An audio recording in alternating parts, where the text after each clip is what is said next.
Gregorio, Carletti, and Federico Ruzzanti, umpire fitness condition.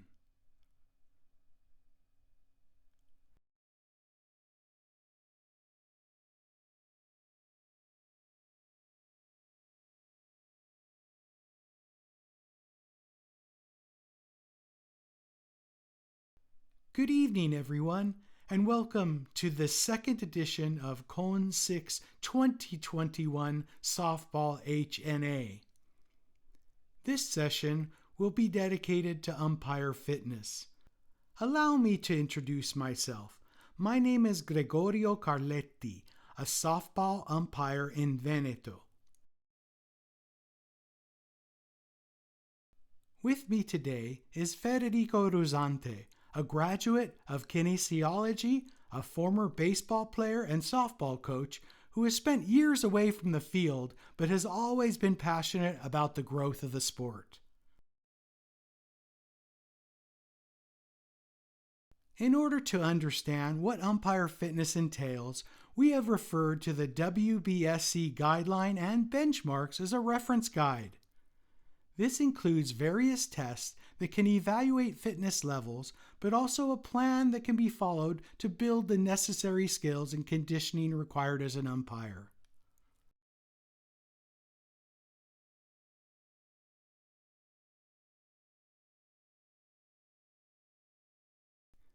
These include the following test tasks: leg strength and endurance, a speed or quickness test, an agility test, encompassing how quickly we could respond to the external conditions that require us to act quickly as an umpire, and a 1,000-meter run. All of these allow us to evaluate current fitness levels of an umpire.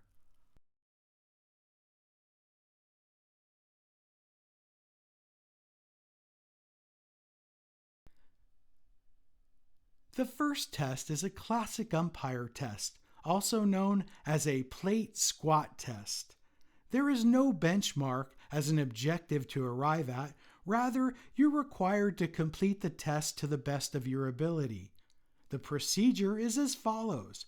From a standing position, the umpire will squat, back straight, feet shoulder width apart at least, knees bent appropriately at 45 degrees. And will hold the squat for 5 seconds, then stand for 5 seconds. This will be repeated 15 times for a total of 5 sets. 1 minute of rest is allowed in between sets. At the end of this evaluation, you will have a better idea of your level of readiness going into a game and/or season.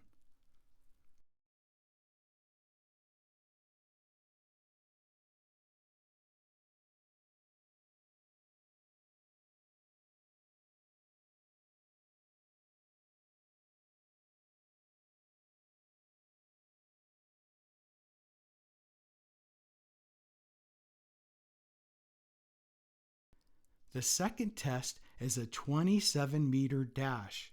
The WBSC has provided a benchmark of at least 5 seconds. In this 5 seconds, you must run at least 27 meters. You can measure this with cones and a stopwatch, with the time beginning at the start of the race and ending as you pass the final marker. It is recommended to do this test more than one time because it may not always be the best case that you can perform at your best ability on the first attempt. Run 3 times and take your best score.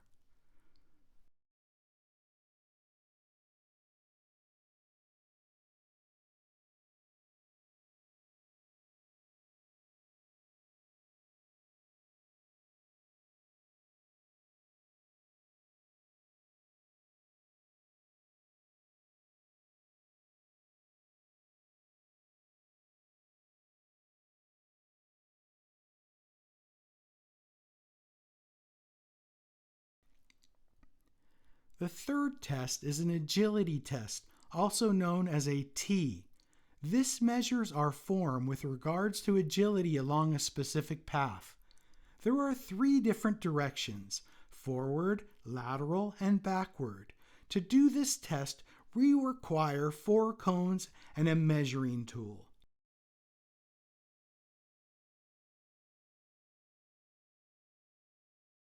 As you can see on the detailed image, you can start at cone A and it must be 9.14 meters distance from cone B.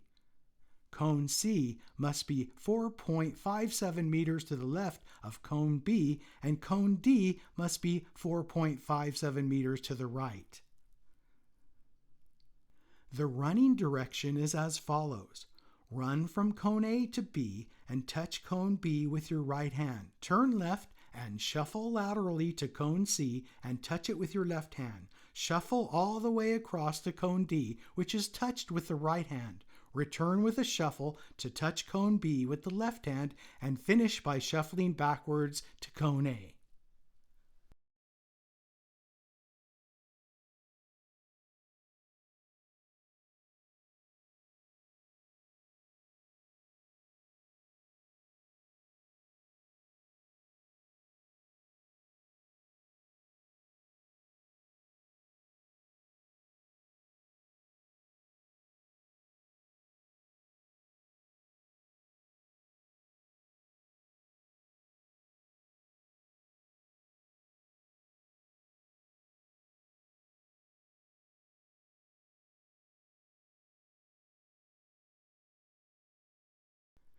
This test will not be counted if the subject fails to touch the cones or does not shuffle properly. Crossing one foot over the other is not acceptable.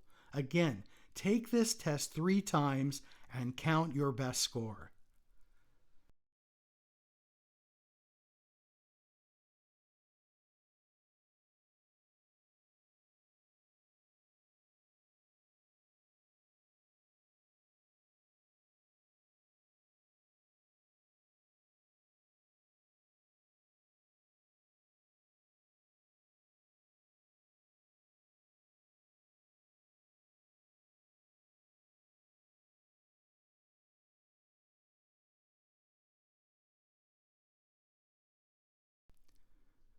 The fourth test is a 1,000-meter run. This helps us understand and establish a baseline of our overall fitness levels. It is also easy to set this up.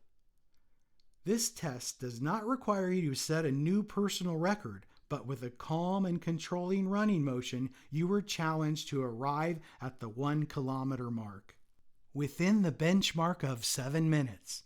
This benchmark is again set by the WBSC.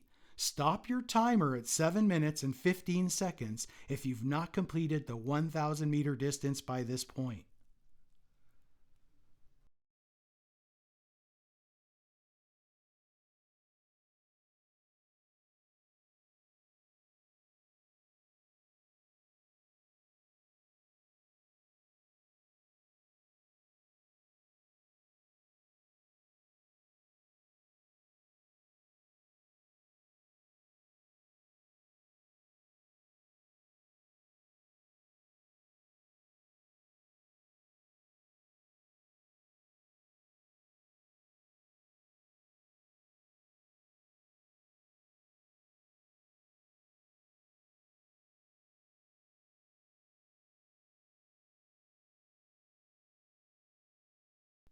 These tests were conducted by me and one of my colleagues in a kind of challenge, and our results are listed on your screen. Referring to my numbers, after completing test number 1, I completed the 27-meter dash in 4.8 seconds, which falls within the WBSC benchmark. The agility test was done in 12.75 seconds, again within the benchmark set by the WBSC, and the 1,000-meter test was completed in 6.12 minutes.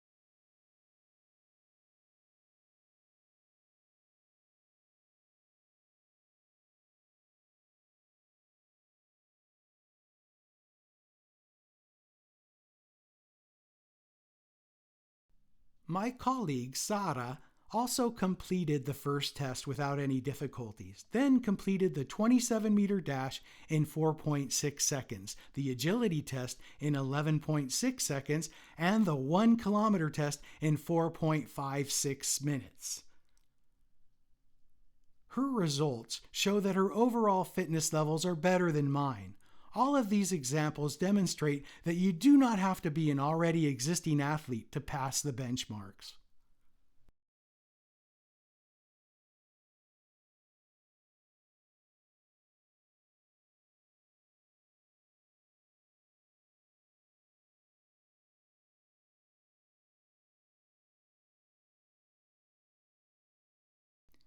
In order to evaluate the ability of an average umpire in completing these tests, we measured the results of several female athletes, not quite in mid-season form, but possessing significant athletic abilities. We did not have them take the first test, which is more specific to umpires. The 27-meter dash was completed in an average time of 4.84 seconds. The agility test was completed in an average time of 12.42 seconds, and the 1,000-meter test was completed in an average of 5.43 minutes. These athletes were not in their peak form when they performed these tests, but the results were very similar to those of my colleague Sara and I.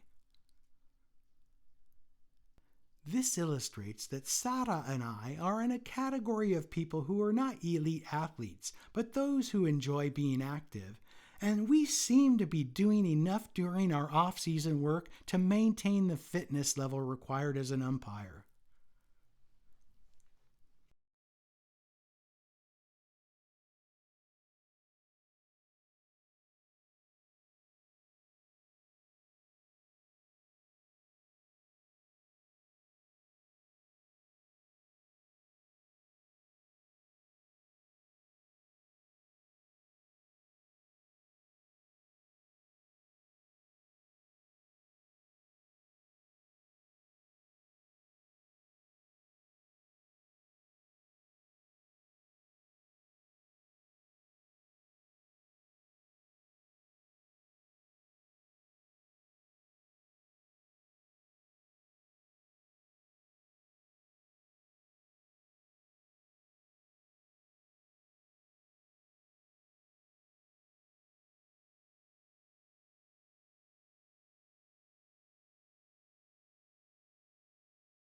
I now pass the microphone to Federico, who will analyze the results of these numbers and provide his feedback on what they mean.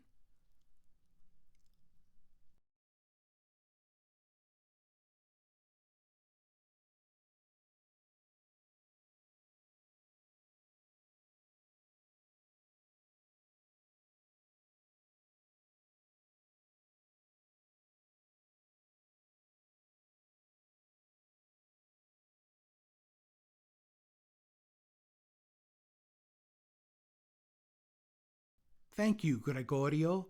As stated before, the benchmarks listed by the WBSC do not show that one needs to be an athlete of an extremely high level.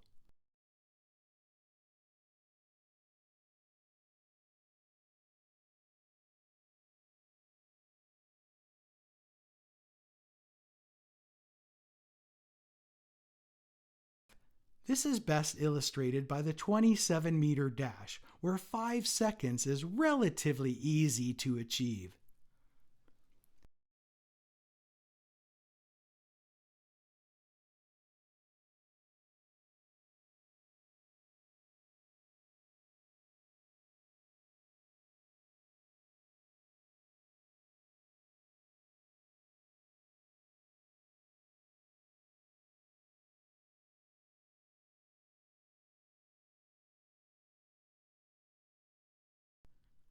What Gregorio and I strive to explain is that these tests listed by the WBSC are not only a way to evaluate lower-level umpires in comparison with those who umpire at the international level, but also a way for all umpires to measure their own fitness levels as part of their physical preparation. These tests measure a variety of different skills and abilities, and I propose now a list of exercises that umpires should be doing to prepare themselves for umpiring 6 hours of games in one day.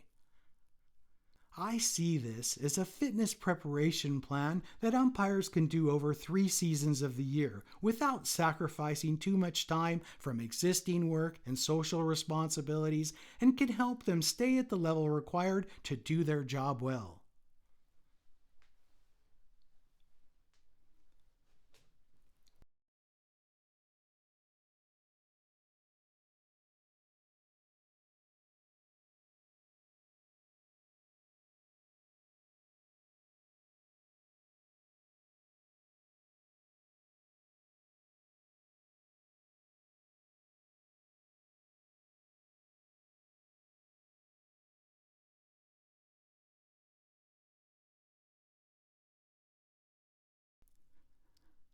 Allow me to start explaining these exercises.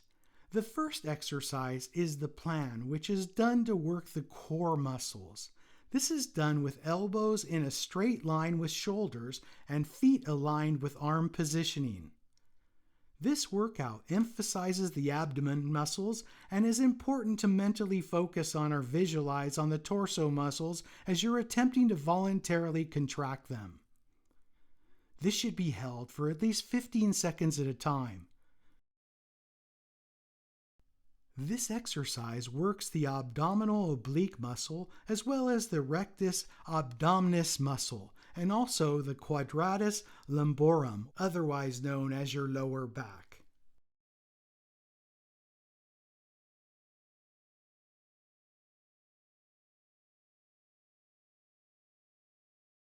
The second exercise I want to include is the reverse plank.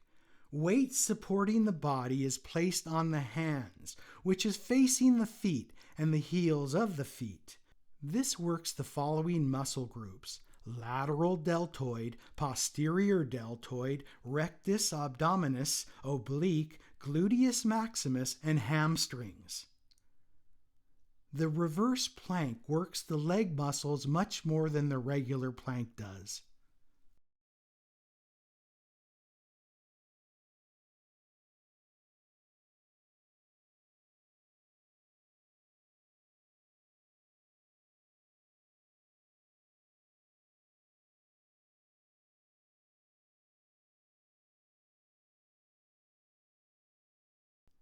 The third exercise is the side plank.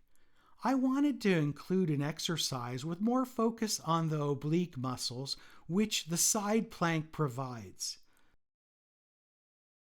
Support yourself by using the external part of your right foot and right forearm and the external part of your left foot and left forearm for the other side. Maintain the most stable position possible and aim to create a straight line from head to feet. To help keep this balance, move the arm that is on the ground further up your body closer to your head.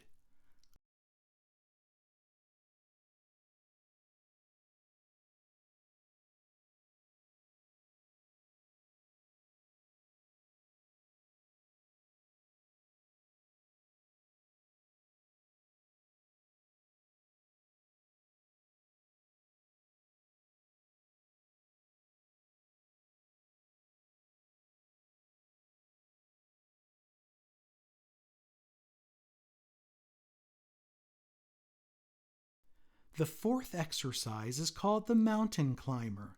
This workout also emphasizes the strengthening of the core muscles, with more pressure placed on the ground coming from the hands. Start with hands resting on the floor and left leg fully extended with right leg bent forward.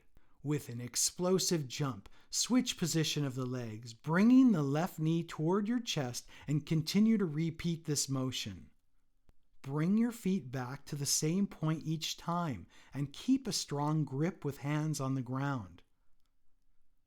Lift your buttocks off the ground as much as possible, but never compromise good form so that your lower back is not put in a precarious position. Recommended repetitions are as follows. Beginners should complete 3 sets of 20 seconds each. Intermediate athletes should complete 4 sets of 30 seconds each, while advanced athletes should be able to complete 5 sets at 1 minute each. The fifth exercise is the crunch, which is another key abdominal and core workout. Start with your feet placed on the ground and back completely along the ground as well.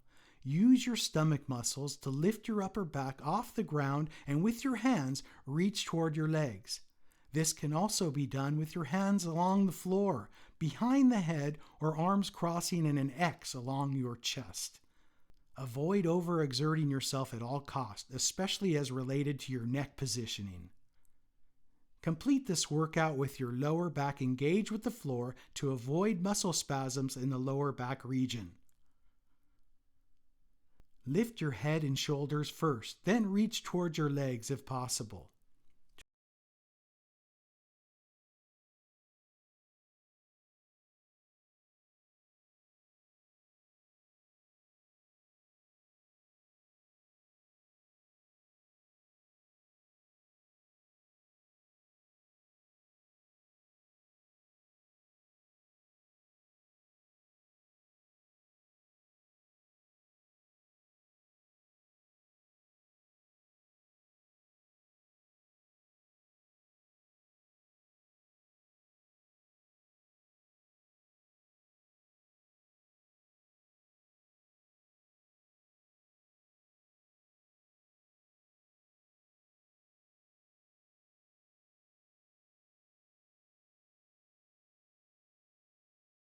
The next exercise is the reverse crunch.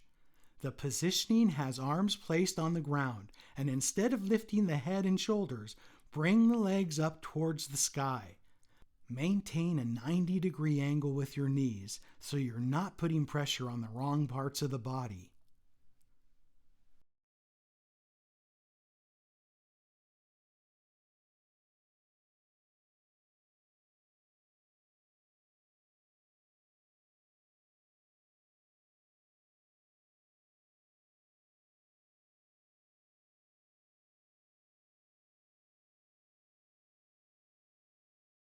The next exercise is called the Superman. These exercises also work the core muscles but puts more focus on the back. There are 2 types that which you can see on the left side of your screen and that you can see on the right hand as well.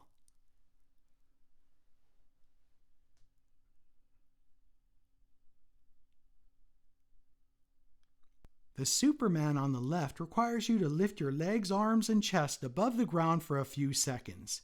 The alternating Superman on the right requires you to lift your left leg at the same time as your right arm, and then the right leg at the same time as your left arm. Hold each position for 5 to 10 seconds.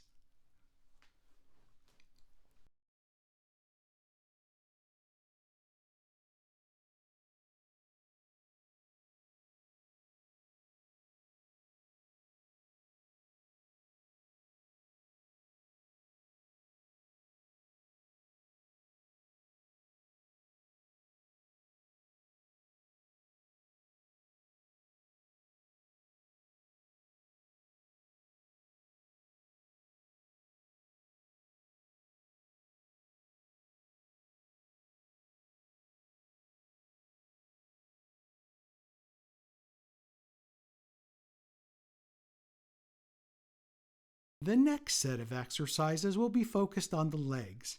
The first exercise here is the squat, which is a standard workout.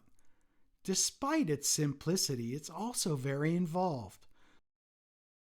Start with your body in an erect position, feet forward, width apart, feet pointed slightly externally.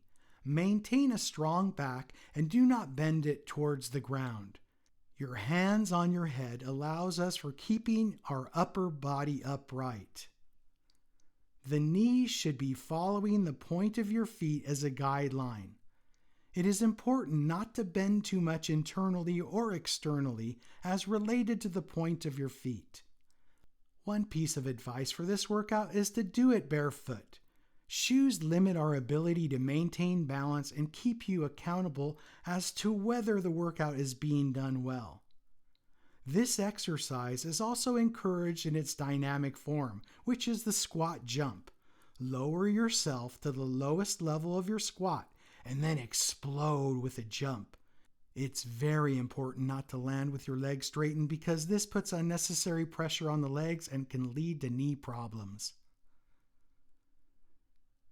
When landing from the jump, slightly bend your knees to absorb some of the pressure of your body's weight.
The next exercise is the wall sit.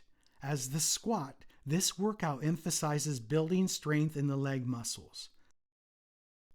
Start with your back against the wall and set your feet parallel to shoulder width distance. Rise up and down while keeping a slight bend to the knees. Avoid bringing the glutes directly parallel with the ground to ensure you're not putting too much pressure on your knees. Do not stretch your legs completely. A beginner should aim to do this exercise 10 times for 3 sets. An intermediate level athlete should strive for 12 reps for 4 sets, while an advanced athlete should be able to do this 20 times over 4 sets. Make sure this exercise is being done correctly as the video on your screen shows, so that you target the correct muscle groups.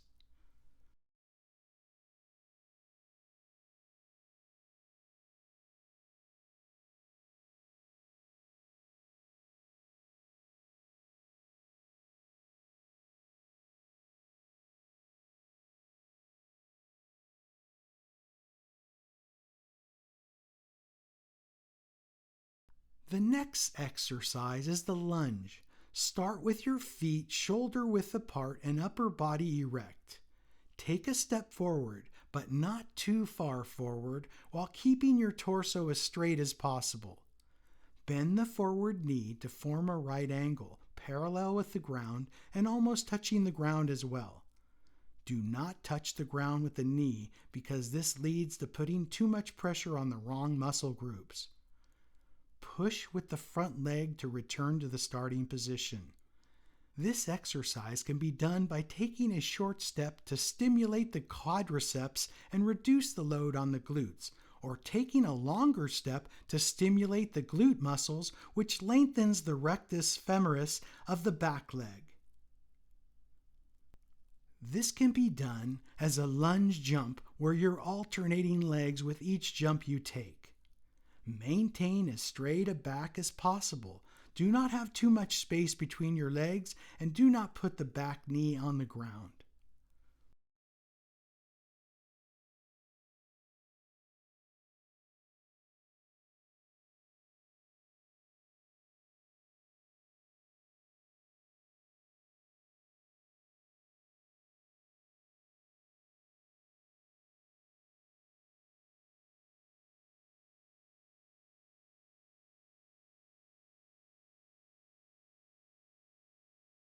The next exercise is the Bulgarian squat, which adds a little more difficulty to the regular squat exercise. Start with the back straight, hands on hips, feet shoulder width apart, and back foot elevated on a small table or cushion. It is crucial that this object is stable and does not move at all. From the starting position, lower the back leg so that the knee is almost touching the ground while keeping the top of the foot firmly placed against the object. Find a comfortable placement for both feet so that you can be consistent with your workout. Aim to have your glutes parallel with the ground and maintain a strong 90-degree angle with the front leg.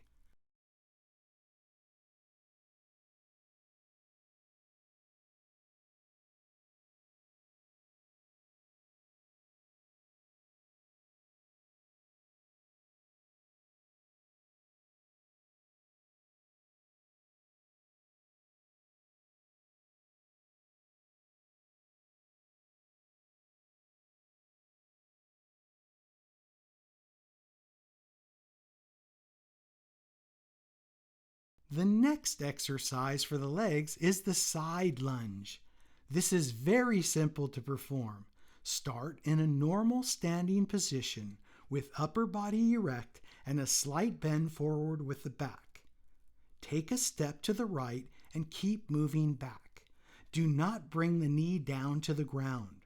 Return to the starting position and repeat the same mechanics for the left leg. Take a step that covers the same amount of distance as with the right leg. Keep hands at your chest to maintain balance. If you notice overexertion in your back muscles, this means it's not bent at the correct angle with a slight forward inclination.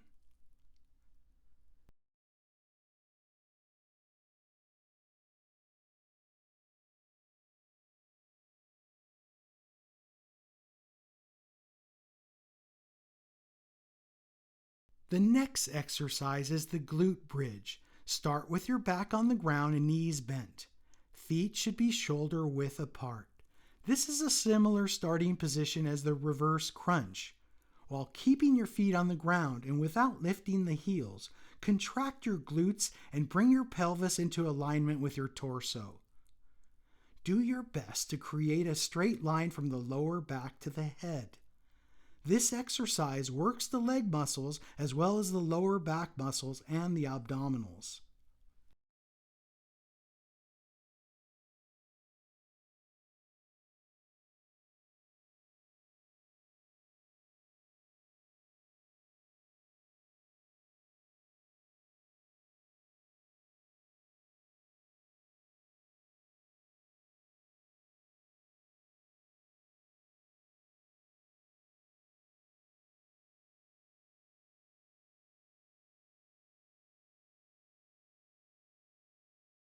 The next exercise is the hip thrust, which is slightly more difficult than the glute bridge.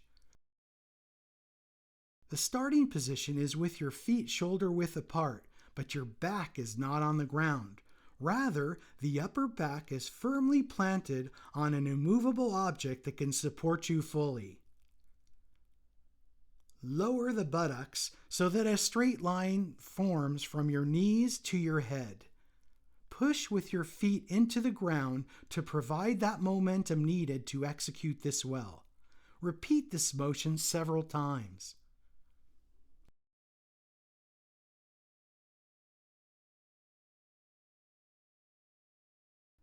I wanted to add 2 more exercises that do not fall into the core or leg group, but they are important nonetheless.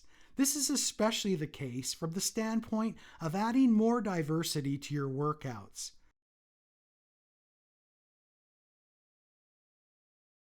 The next exercise is a push-up. Lie on the floor face down in plank position. Keep your hands to the sides of your shoulders and contract the abdominal muscles.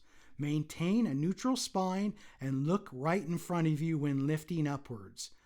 The push-ups work the pectoral muscles. Keep hands far apart and slightly below the level of the shoulders. Recommended repetitions are as follows. Beginners should aim for 10 reps over 3 sets. Intermediates should be able to do 20 reps over 4 sets, while advanced athletes should be aiming for 30 reps of 5 sets. Keep a straight line from ankles through the torso and up into the shoulders. Look to engage your stomach muscles and maintain a core that is intact while touching the ground with the chest, not the stomach.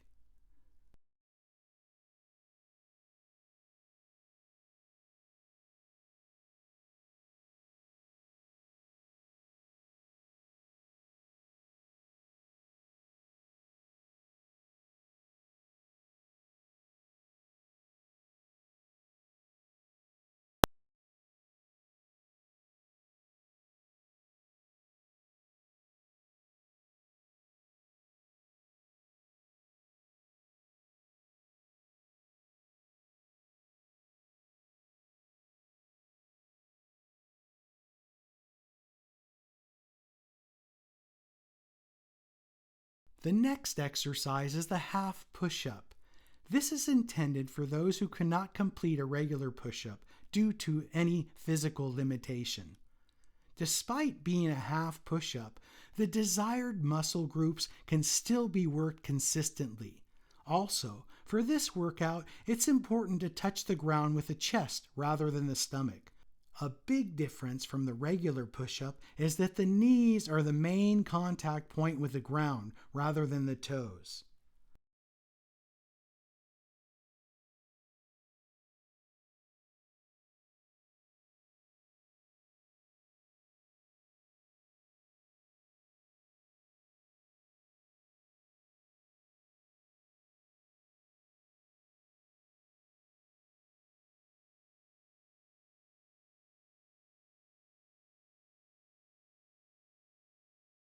The final exercise is the bench dip.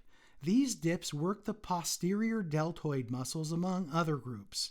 Start with hands on the edge of the bench and arms semi-flexed with the elbows as close to the body as possible. The legs are slightly bent, resting on the heels of the feet. Lower yourself with a slow and controlled movement until your elbows form an angle that is at approximately 90 degrees. By using the triceps, slowly return to the starting position. Do not completely extend your arms during your return to the starting position, and do not widen the elbows as you lower yourself to the ground.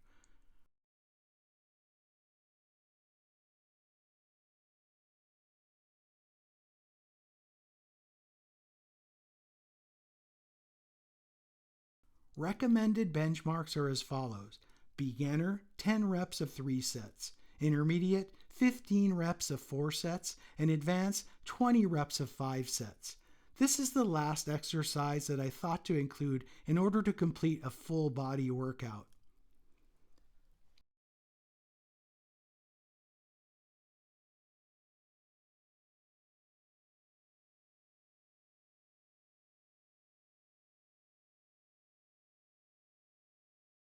Now I want to show you all of the exercises with the time required to complete each. These 3 workouts shown on the screen will take 12 minutes and include 3 sets with 10 seconds recovery time between each exercise, along with 30 seconds recovery time between sets. The time allows for you to move from one exercise to the other. Done in this way, the athlete has enough time to recover and prepare for the next exercise. These exercises do not require any equipment and can be done anytime, anywhere.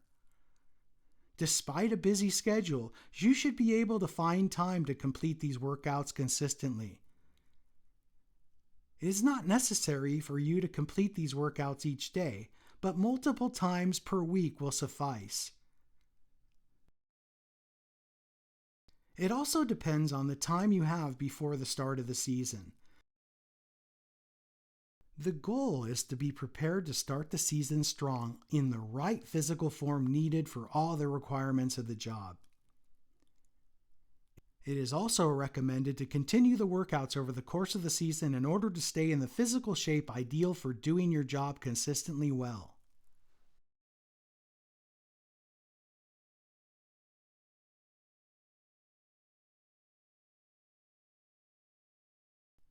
This next workout plan, as you can see on your screen, is longer and more intense. It should take about 40 minutes to complete, and it includes 3 sets with 30 seconds recovery time between exercises, along with 3 or 4 minutes of recovery time between each set. It is suggested to set a goal and achieve it in terms of sets, reps, and time allocated to each exercise, but being flexible is also key to long-term success. Obviously, this workout plan requires more time and commitment.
I want to close with sharing a back stretch that is critical for recovery and also long-term health. Stretching can remove the tension built up throughout the body over the course of a practice and/or game. I suggest these 4 stretches, as you can see on your screen, because they're easy to do and isolate back muscles that are worked regularly as an umpire. It is critical to isolate and target where your body is feeling stress and tension, and then remove it accordingly. All exercises suggested by the WBSC also work towards establishing long-term health and wellness.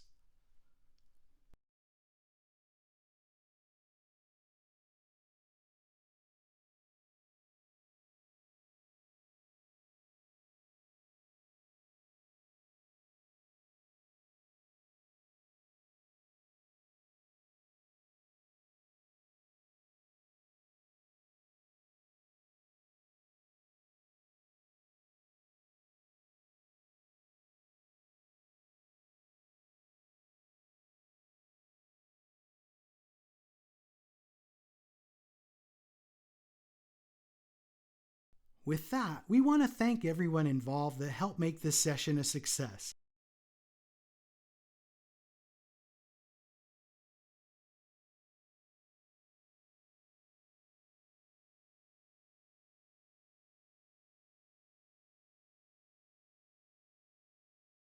I hope that many of you listeners will accept a challenge and make time for these workouts that we've explained to you today.